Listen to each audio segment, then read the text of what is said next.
आळंदीमध्ये इंद्रायणी नदीच्या पाणी पातळीमध्ये वाढ झाली आहे। आज आळंदीमधून श्री संत ज्ञानेश्वर महाराजांच्या पालखीचं प्रस्थान होत आहे। इंद्रायणी नदीच्या दोन्ही घाटावरती वारकऱ्यांची गर्दी झालेली आहे। मात्र इंद्रायणी नदीच्या पात्रामध्ये जाण्यास आता मज्जाव करण्यात आलाय। या सगळ्या परिस्थितीचा आढावा घेतलाय आमचे प्रतिनिधी अविनाश पवार यांनी।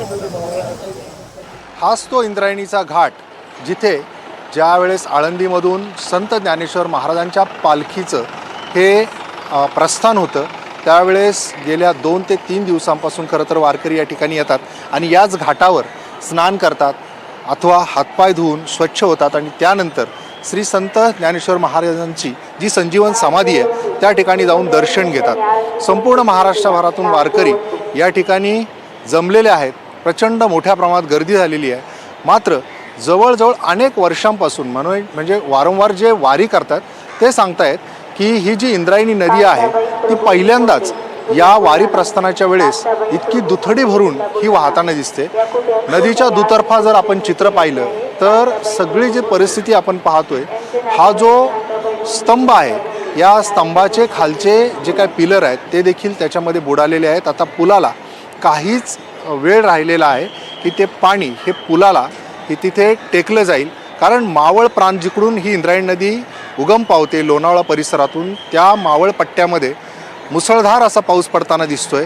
काल रात्रीपासूनच हा पाऊस हा अधिकचा पडतोय। हवामान खात्याने ऑरेंज अलर्ट दिलेला आहे आणि त्यानुसार आता हा जो पाऊस पडतोय त्यामुळे इंद्रायणी नदी ही दुथडी भरून वाहते आणि याच इंद्रायणी नदीच्या काठावर सकाळी 9:30 ते 10च्या दरम्यान एक भाविक स्नान करत असताना वाहून गेला। त्याला NDRFने 5 किलोमीटरवर जाऊन रेस्क्यू केलं। एकूणच NDRFच्या जवळजवळ 4 ते 5 टीम या ठिकाणी कार्यरत करण्यात आलेल्या आहेत।